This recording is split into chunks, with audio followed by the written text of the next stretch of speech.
कहानी अब और कहने की ज़रूरत नहीं। लेखक सआदत हसन मंटो। ये दुनिया भी अजीबोगरीब है, खासकर आज का ज़माना। कानून को फ़रेब दिया जाता है। आजकल कानून एक बेमानी चीज़ बनकर रह गई है। उधर कोई नया कानून बनता है, इधर यार लोग उसका तोड़ सोच लेते हैं और इसके अलावे अपने बचाव की कई सूरतें पैदा कर लेते हैं। किसी अखबार पर आफत आनी हो तो आया करे, उसका मालिक महफूज रहेगा। इसीलिए कि प्रिंट लाइन में किसी कसाई या धोबी का नाम बेहैसियत पब्लिशर एवं एडिटर के नाम से दर्ज होगा। अगर अखबार में कोई ऐसी खबर छप गई जिस पर गवर्नमेंट को ऐतराज हो तो असल मालिक के बजाय वो धोबी या कसाई गिरफ्त में आ जाएगा। उसको जुर्माना होगा या कैद। जुर्माना हो तो जाहिर है कि अखबार का मालिक ही अदा करेगा, मगर कैद तो वो अदा नहीं कर सकता। लेकिन इन दो पार्टियों के बीच एक ऐसा समझौता होता है कि अगर कैद हुई तो वो उसके घर इतने रुपए माहवार पहुंचा दिया करेगा। ऐसे मामले में खिलाफ वर्जी बहुत कम होती है। जो लोग नाजायज़ तौर पर शराब बेचते हैं, उनके पास 2-3 आदमी ऐसे ज़रूर मौजूद होते हैं जिनका सिर्फ ये काम है कि अगर पुलिस छापा मारे तो वे गिरफ्तार हो जाएं और चंद माह की कैद काटकर वापस आ जाएं। इसका उनको मुआवजा मिल जाता है।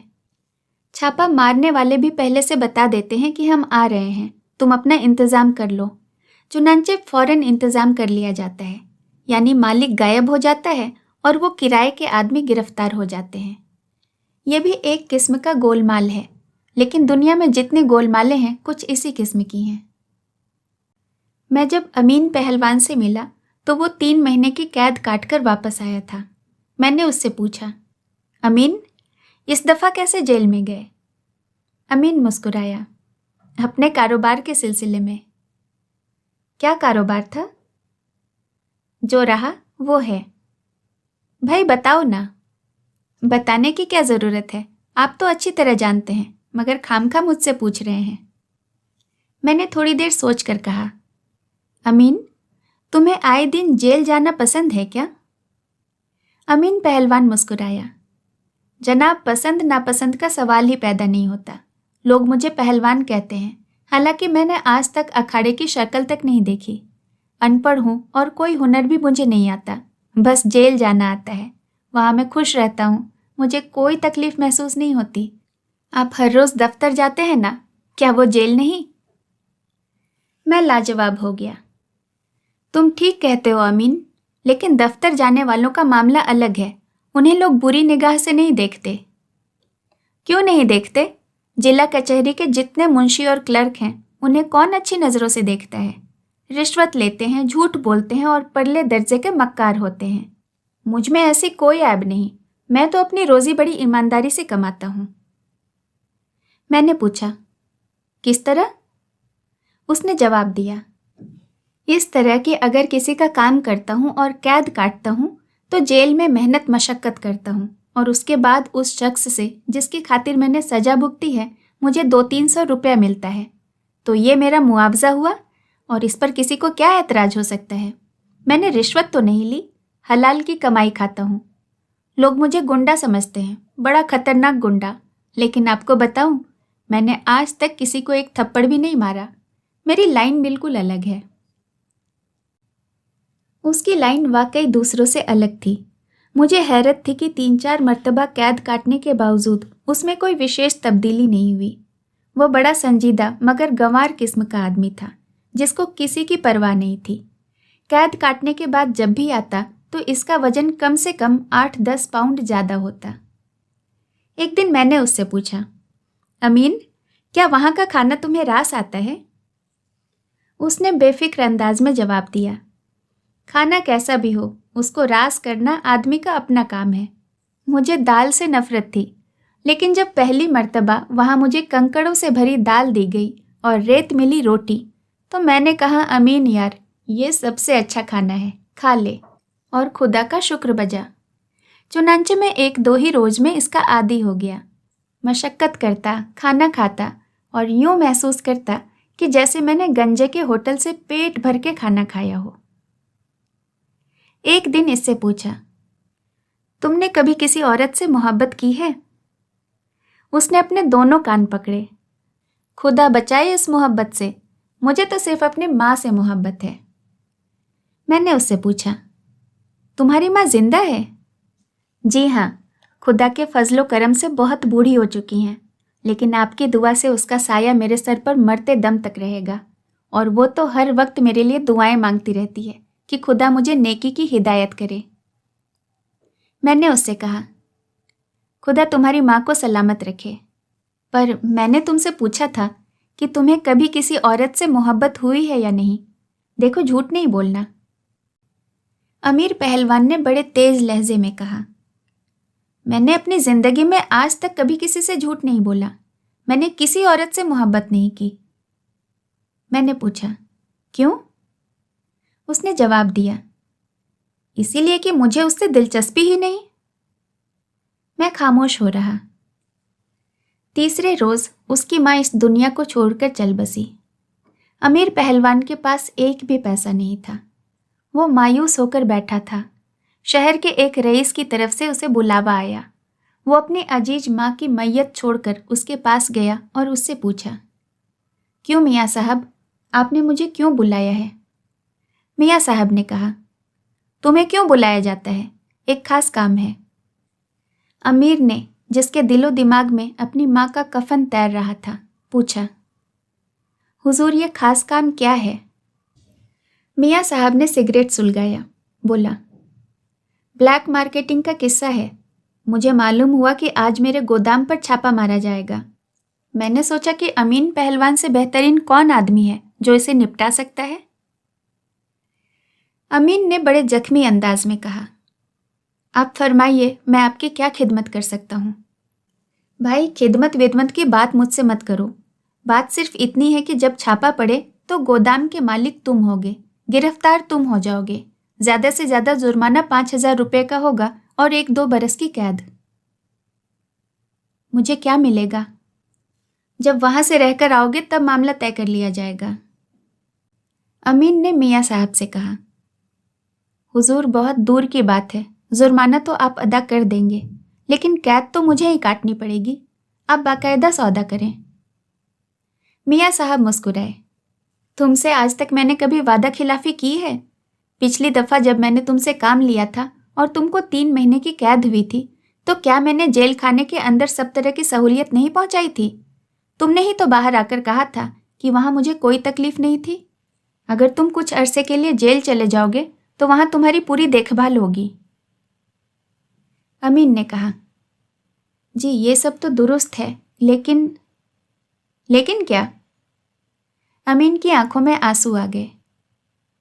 मियाँ साहब, मेरी माँ मर गई है। कब? आज सुबह। मियाँ साहब ने अफसोस जाहिर किया। कफन तो दफना दिया होगा? अमीन की आंखों से आंसू टप टप गिरने लगे। मियाँ साहब, अभी तो कुछ भी नहीं हो सका है। मेरे पास तो अफीम खाने के लिए भी कुछ नहीं है। मियाँ साहब ने हालात पर गौर किया और अमीन से कहा, तो ऐसा करो, मेरा मतलब है कि कफन का बंदोबस्त मैं अभी किए देता हूँ। तुम्हें किसी तरह के परेशान होने की ज़रूरत नहीं। तुम गोदाम पर जाओ और अपनी ड्यूटी संभालो। अमीन ने अपनी मैली कमीज की आस्तीन से आंसू पोंछे। लेकिन मियाँ साहब, मैं अपनी माँ के जनाजे को कंधा भी ना दूं। मियाँ साहब ने फलसफियाना अंदाज में कहा, यह सब रस्मी चीज़ें हैं।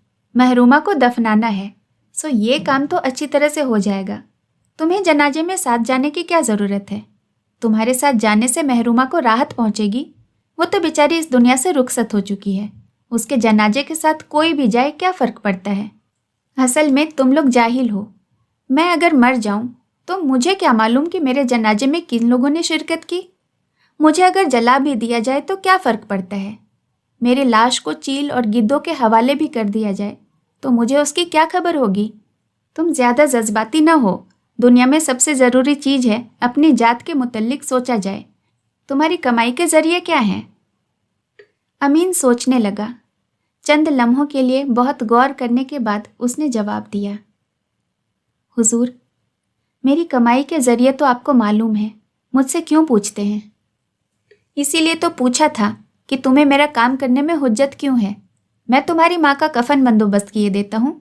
तुम जब वापस जेल से आओगे तो। अमीन पहलवान ने बड़े बौंडे अंदाज में पूछा। तो आप मेरा भी बंदोबस्त कर देंगे? मियाँ साहब बौखला गए। अमीन पहलवान, तुम ये कैसी बातें करते हो? अमीन पहलवान ने जरा दुरुस्त लहजे में कहा। अमीन पहलवान की ऐसी की तैसी। आप ये बताइए कि मुझे कितने रुपए मिलेंगे? मैं 1,000 से कम नहीं लूंगा। 1,000? 1,000 तो बहुत ज्यादा है, अमीन ने कहा। ज्यादा है या कम मैं कुछ नहीं जानता। मैं जब कैद काट कर आऊंगा तो अपनी माँ की कब्र पुख्ता बनाऊंगा, संगे मरमर की। वो मुझसे बहुत प्यार करती हैं। मियाँ साहब ने उससे कहा। अच्छा भाई, 1,000 ही ले लेना, अमीन ने मियाँ साहब से कहा। तो लाइए, इतने रुपए दीजिए कि मैं कफन दफन का इंतजाम कर लूं। इसके बाद मैं आपकी खिदमत के लिए हाजिर हो जाऊंगा। मियाँ साहब ने अपनी जेब से बटुआ निकाला। लेकिन तुम्हारा क्या भरोसा है? अमीन को यूं महसूस हुआ जैसे उसको किसी ने माँ बहन की गाली दी है। मियाँ साहब, आप मुझे बेईमान समझते हैं? बेईमान तो आप हैं, इसलिए आपने अपने पापों का बोझ मेरे सिर पर डाला है। मियाँ साहब मौका परस्त थे। उन्होंने समझा कि अमीन बिगड़ गया है। चुनांचे उन्होंने फौरन अपनी चर्ब जबानी से अमीन को मनाने की कोशिश की, पर उस पर कोई असर न हुआ।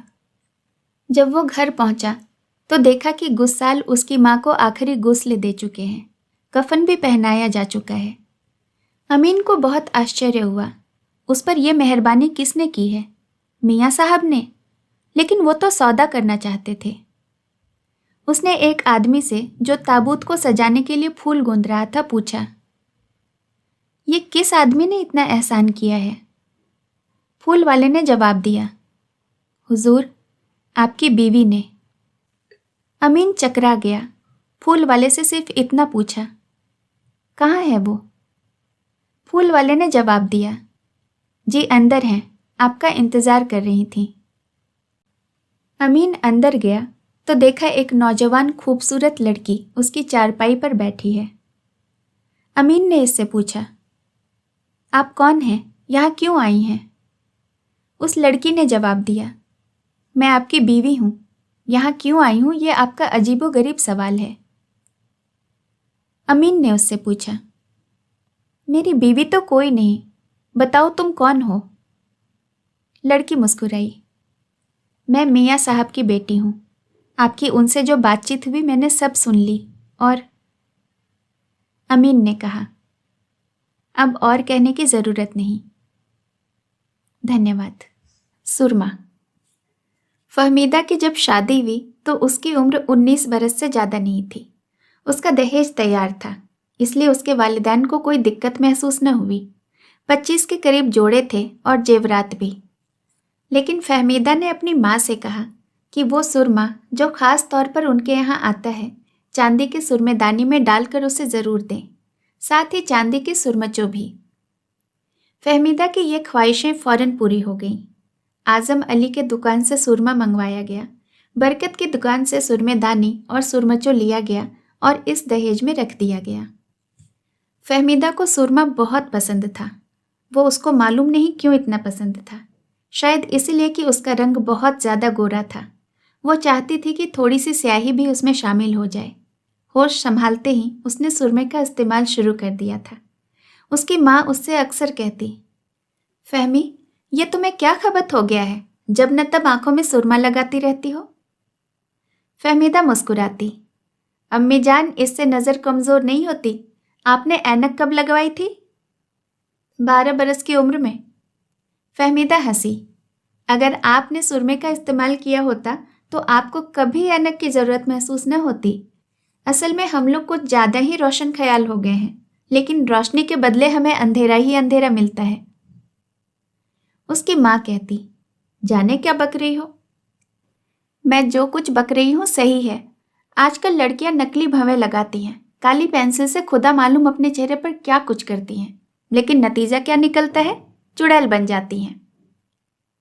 उसकी माँ की समझ में कुछ भी ना आया। जाने क्या कह रही है, मेरी समझ में तो खाक ना आया।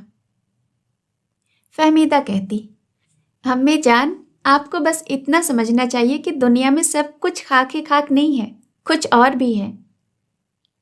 उसकी माँ उससे पूछती, और क्या है? फहमीदा जवाब देती, बहुत कुछ है, खाक में भी सोने के जर्रे हो सकते हैं।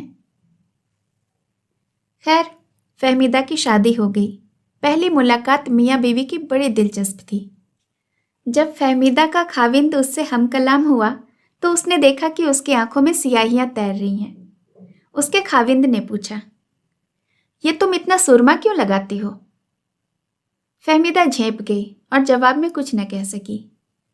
उसके खाविंद को ये अदा पसंद आई और वो उससे लिपट गया, लेकिन फहमीदा की सुरमा भरी आंखों से टप टप काले काले आंसू बहने लगे। उसका खाविंद बहुत परेशान हो गया। तुम रो क्यों रही हो? फहमीदा खामोश रही। उसके खाविंद ने एक बार फिर पूछा, क्या बात है? आखिर रोने की वजह क्या है? मैंने तुम्हें कोई दुख पहुंचाया? जी नहीं। तो फिर रोने की क्या वजह हो सकती है? कोई भी नहीं। उसके खाविंद ने उसके गाल पर हौले हौले थपकी दी और कहा, जाने मन जो बात है मुझे बता दो। अगर मैंने कोई ज्यादती की है तो उसकी माफी मांगना चाहता हूँ। देखो, तुम इस घर की मलका हो और मैं तुम्हारा गुलाम हूँ, लेकिन मुझे ये रोना धोना नहीं अच्छा लगता। मैं चाहता हूं तुम सदा हंसती रहो। फहमीदा रोती रही। उसके खाविंद ने एक बार फिर उससे पूछा, आखिर रोने की वजह क्या है? फहमीदा ने जवाब दिया, कोई वजह नहीं। आप पानी का एक गिलास दीजिए मुझे। उसका खाविंद फौरन पानी का एक गिलास ले आया। फहमीदा ने अपनी आंखों में लगा हुआ सुरमा धोया, तौलिए से अच्छी तरह साफ किया। आंसू खुद ब खुद खुश्क हो गए। इसके बाद वो अपनी खाविंद से हमकलाम हुई। मैं माफ़ी चाहती हूँ, आपको मैंने इतना परेशान किया। अब देखिए, मेरी आंखों में सुरमे की एक लकीर भी बाकी नहीं रही। उसके खाविंद ने कहा, मुझे सुरमे पर कोई एतराज़ नहीं, तुम शौक से उसको इस्तेमाल करो, मगर इतना ज़्यादा नहीं कि आंखें उबलती हुई नजर आएं। फहमीदा ने आंखें झुकाकर कहा, मुझे आपका हर हुक्म बजा लाना है। आइंदा से कभी सुरमा नहीं लगाऊंगी। नहीं नहीं, मैं तुम्हें इसे इस्तेमाल करने से मना नहीं करता हूँ। मेरा मतलब है कि हर चीज़ को बकदर किफ़ायत से इस्तेमाल किया जाना चाहिए। ज़रूरत से ज़्यादा जो भी चीज़ इस्तेमाल में आएगी अपनी कदर खो देगी। फहमीदा ने सुरमा लगाना छोड़ दिया, लेकिन फिर भी वो अपनी चांदी के सुरमेदानी और चांदी के सुरमचे को हर रोज़ निकाल कर देखती थी और सोचती थी कि ये दोनों चीज़ें उसकी ज़िंदगी से क्यों खारिज हो गईं। वो क्यों उनको अपनी आंखों में स्थान नहीं दे सकती? सिर्फ इसलिए कि उसकी शादी हो गई है? सिर्फ इसलिए कि अब वह किसी की मिल्कियत हो गई? वो कोई फैसला नहीं कर सकती थी, किसी नतीजे पर नहीं पहुंच सकी। 1 बरस बाद उसके यहाँ चांद सा बच्चा आ गया। फहमीदा निढाल थी, क्योंकि उसे अपनी कमजोरी का कोई एहसास नहीं था। वो अपने लड़के की पैदाइश पर नाज़ा थी। उसे यूं महसूस होता था जैसे उसने कोई बहुत बड़ी तख्लीक की है। 40 दिनों के बाद उसने सुरमा मंगवाया और अपने नोमूलूद लड़के के आंखों में लगाया। लड़के की आंखें बड़ी बड़ी थीं। उनमें जब सुरमा की तहरीर हुई तो वो और भी ज़्यादा बड़ी हो गईं। उसके खाविंद ने कोई ऐतराज न किया कि वो बच्चे की आंखों में सुरमा क्यों लगाती है, इसलिए कि उससे उसकी आंखें और भी बड़ी और भी खूबसूरत दिखाई देती थीं। दिन अच्छी तरह गुजर रहे थे। फहमीदा के खाविंद सुजात अली को तरक्की मिल गई थी। अब उसकी तनख्वाह 1,500 रुपये के करीब थी। एक दिन उसने अपने लड़के को, जिसका नाम उसकी बीवी ने आसिम रखा था, सुरमा लगी आंखों के साथ देखा तो वो उसे बहुत प्यारा लगा। उसने बेइख्तियार उठकर उसे चूम लिया और पलंगड़ी पर डाल दिया। वो हंस रहा था और अपने नन्हे मुन्ने हाथ पांव इधर उधर मार रहा था। उसकी सालगिरह की तैयारियां हो रही थीं। फहमीदा ने बहुत बड़े केक का ऑर्डर दिया था। मोहल्ले के सब बच्चों को दावत दी गई थी। वो चाहती थी कि इस लड़के की पहली सालगिरह बड़ी शान से मनाई जाए। सालगिरह यकीनन शान से मनाई जाती, मगर 2 दिन पहले ही आसिम की तबीयत नासाज हो गई और उसे दौरे पड़ने लगे। उसे अस्पताल ले गए। वहाँ डॉक्टरों ने उसका मुआयना किया। तफ्तीश के बाद मालूम हुआ कि उसे डबल निमोनिया हो गया है। फहमीदा रोने लगी, बल्कि सिर पीटने लगी। हाय मेरे लाल को क्या हो गया? हमने तो उसे फूलों की तरह पाला है। एक डॉक्टर ने उससे कहा, मैडम, ये बीमारियां इंसान के आहते इख्तियार में नहीं हैं। वैसे बेहैसियत डॉक्टर मैं आपसे कहना चाहता हूं कि बच्चे के जीने की कोई उम्मीद नहीं। फहमीदा ने रोना शुरू किया। मैं खुद मर जाऊंगी डॉक्टर साहब, खुदा के लिए उसे बचा लीजिए। आप इलाज करना जानते हैं, मुझे अल्लाह के घर से उम्मीद है कि मेरा बच्चा ठीक हो जाएगा। आप इतने नाउम्मीद क्यों हैं? मैं नाउम्मीद नहीं हूं, लेकिन मैं आपको झूठी तसल्ली नहीं देना चाहता। झूठी तसल्लियां आप मुझे क्यों देंगे? मुझे यकीन है कि मेरा बच्चा जिंदा रहेगा।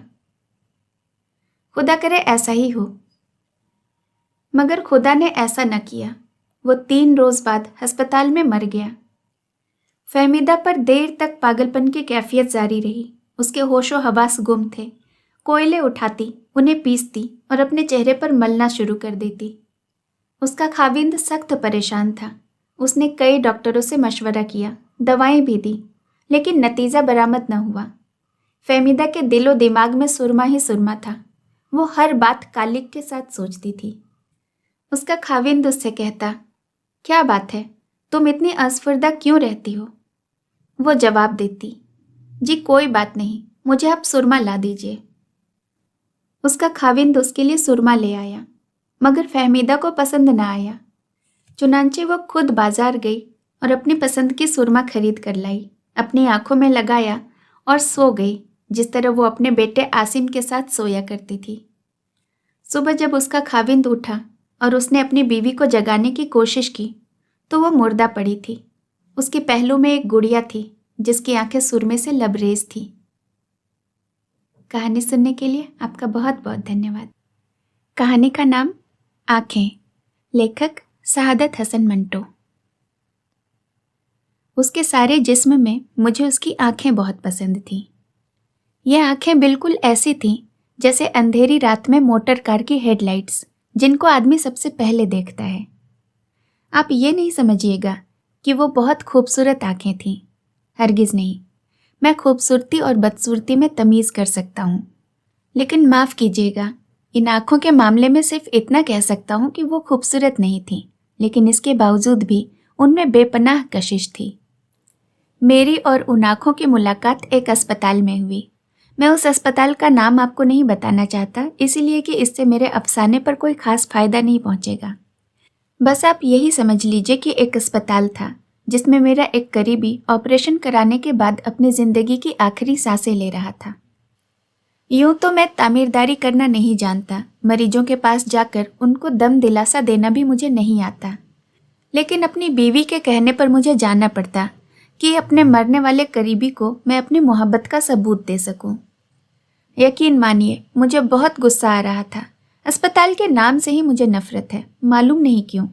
शायद इसलिए कि एक बार बम्बई में मैं अपनी बूढ़ी हमसाई को, जिसकी कलाई में मोच आ गई थी, मुझे जे अस्पताल लेकर जाना पड़ा। वहाँ कैजुअलिटी डिपार्टमेंट में मुझे कम से कम 2.5 घंटे इंतज़ार करना पड़ा, और उसके बाद मैं जिस आदमी से मिला वो लोहे के समान सख्त और कठोर था। हाँ, तो मैं उन आँखों का जिक्र कर रहा था जो मुझे बेहद पसंद थी। पसंद का मामला दिल की गहराई से संबंध रखता है। बहुत मुमकिन है कि अगर आप ये आंखें देख लेते तो आपके दिलो दिमाग में कोई शक पैदा नहीं होता। ये भी मुमकिन है कि अगर आपसे उनके बारे में कोई राय तलब की जाती तो आप कह देते कि निहायत ही वाहियात आंखें हैं। लेकिन जब मैंने उस लड़की को देखा तो सबसे पहले मुझे उसकी आंखों ने अपनी तरफ आकर्षित किया। वो बुर्का पहने हुई थी, मगर नकाब उठा हुआ था। उसके हाथ में दवा की बोतल थी और वो जनरल वार्ड के बरामदे में एक छोटे से लड़के के साथ चली आ रही थी। मैंने उसकी तरफ देखा तो उसकी आंखें, जो न बड़ी थी न छोटी, न स्याह थी न भूरी, न नीली थी न सब्ज, उसकी आंखों में एक अजीब किस्म की चमक पैदा हुई। मेरे कदम रुक गए, वो भी ठहर गई। उसने अपने साथी लड़के का हाथ पकड़ा और बौखलाई हुई आवाज में कहा, तुमसे चला नहीं जाता? लड़के ने अपनी कलाई छुड़ाई और तेजी से कहा, चल तो रहा हूं, तू तो अंधी है। मैंने ये सुना तो उस लड़की की आंखों की तरफ दोबारा देखा। इसके सारे वजूद में सिर्फ उसकी आंखें ही थी जो मुझे पसंद आई थीं। मैं आगे बढ़ा और उसके पास पहुंच गया। उसने मुझे पल के न झपकने वाली आंखों से देखा और पूछा, एक्सरे कहाँ लिया जाता है? इत्तेफाक की बात है कि उन दिनों एक्सरे डिपार्टमेंट में मेरा एक दोस्त काम कर रहा था और मैं उसी से मिलने के लिए आया था। मैंने उस लड़की से कहा, आओ मैं तुम्हें वहां ले चलता हूं, मैं भी उधर ही जा रहा हूं। लड़की ने अपने साथी लड़के का हाथ पकड़ा और मेरे साथ चल पड़ी। मैंने डॉक्टर सादिक को पूछा तो मालूम हुआ कि वो एक्सरे लेने में व्यस्त हैं। दरवाज़ा बंद था और बाहर मरीजों की भीड़ लगी हुई थी। मैंने दरवाज़ा खटखटाया। अंदर से तेज आवाज आई, कौन है? दरवाज़ा मत ठोको। लेकिन मैंने फिर दस्तक दी। दरवाज़ा खुला और डॉक्टर सादिक मुझे गाली देते देते रह गए। ओह, तुम हो? हाँ भाई, तुमसे मिलने आ गया था। दफ्तर में गया तो मालूम हुआ कि तुम यहाँ हो। आ जाओ, अंदर आ जाओ। मैंने लड़की की तरफ देखा और उससे कहा, आओ, लेकिन लड़के को बाहर ही रहने दो। डॉक्टर सादिक ने हौले से मुझसे पूछा, कौन है ये? मैंने जवाब दिया, मालूम नहीं कौन है, एक्सरे डिपार्टमेंट को पूछ रही थी। मैंने कहा चलो मैं लिए चलता हूं। डॉक्टर सादिक ने दरवाज़ा और ज़्यादा खोल दिया। मैं और वो लड़की अंदर दाखिल हो गए। 4-5 मरीज थे। डॉक्टर सादिक ने जल्दी जल्दी उनकी स्क्रीनिंग की और उन्हें विदा किया। इसके बाद कमरे में सिर्फ हम दो ही रह गए, मैं और वो लड़की। डॉक्टर सादिक ने मुझसे पूछा, इन्हें क्या बीमारी है? मैंने उस लड़की से पूछा, क्या बीमारी है तुम्हें? एक्सरे के लिए तुम्हें किस डॉक्टर ने कहा था? अंधेरे कमरे में लड़की ने मेरी तरफ देखा और जवाब दिया, मुझे मालूम नहीं क्या बीमारी है। हमारे मोहल्ले में एक डॉक्टर हैं, उसने कहा था कि एक्सरे ले लो। डॉक्टर सादिक ने उससे कहा कि वो मशीन की तरफ आए। वो आगे बढ़ी तो जोर से उसके साथ टकरा गई। डॉक्टर ने तेज लहजे में कहा, क्या तुम्हें दिखाई नहीं देता? लड़की खामोश रही। डॉक्टर ने उसका बुर्का उतारा और स्क्रीन के पीछे खड़ा कर दिया। फिर उसने स्विच ऑन कर दिया। मैंने शीशे में देखा तो मुझे उसकी पसलियां नजर आईं। डॉक्टर सादिक 5-6 मिनट तक उसकी पसलियों और हड्डियों को देखता रहा।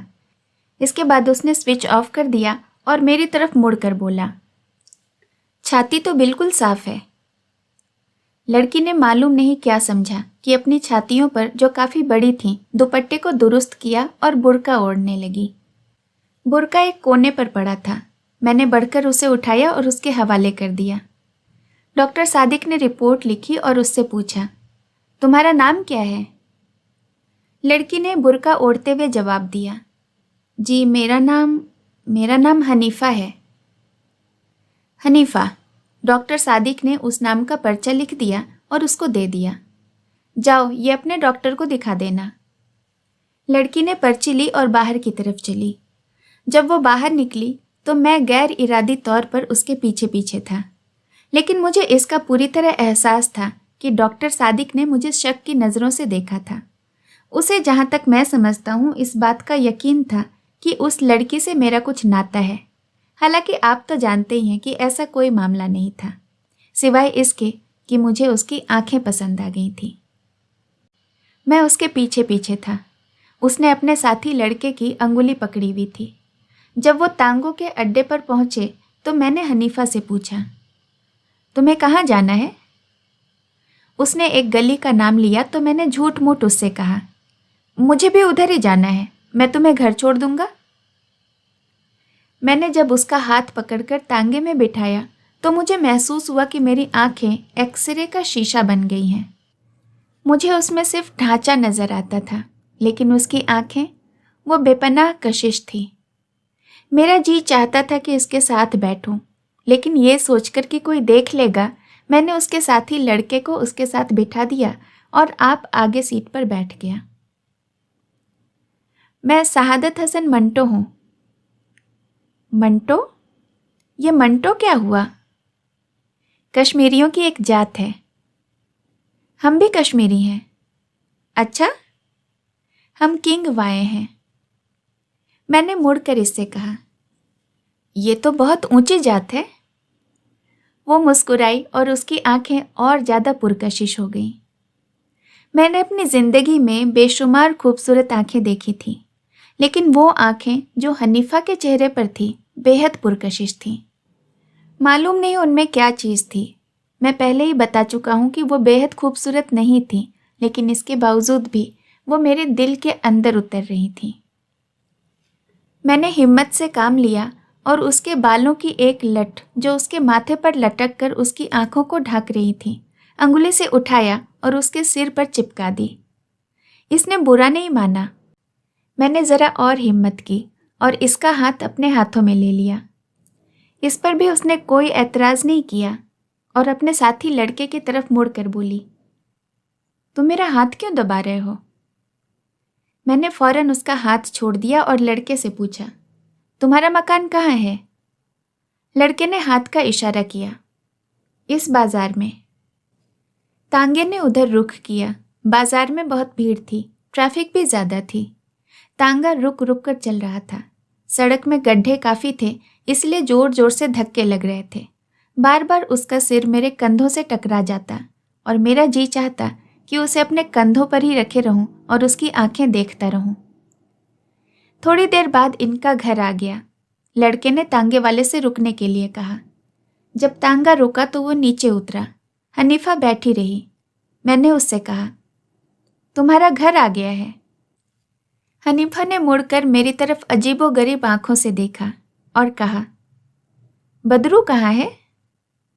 मैंने उससे पूछा, कौन बदरू? वो लड़का जो मेरे साथ था। मैंने लड़के की तरफ देखा जो तांगे के पास ही था। ये तो खड़ा है। अच्छा, ये कहकर उसने बदरू से कहा, बदरू मुझे उतार तो दो। बदरू ने उसका हाथ पकड़ा और बड़ी मुश्किल से नीचे उतारा। मैं हैरत में था।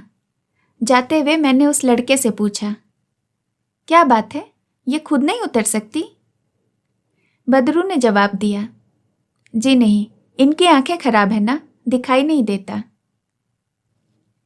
इस कहानी को 1954 में लिखा गया था। इस कहानी को सुनने के लिए बहुत बहुत धन्यवाद। नमस्कार।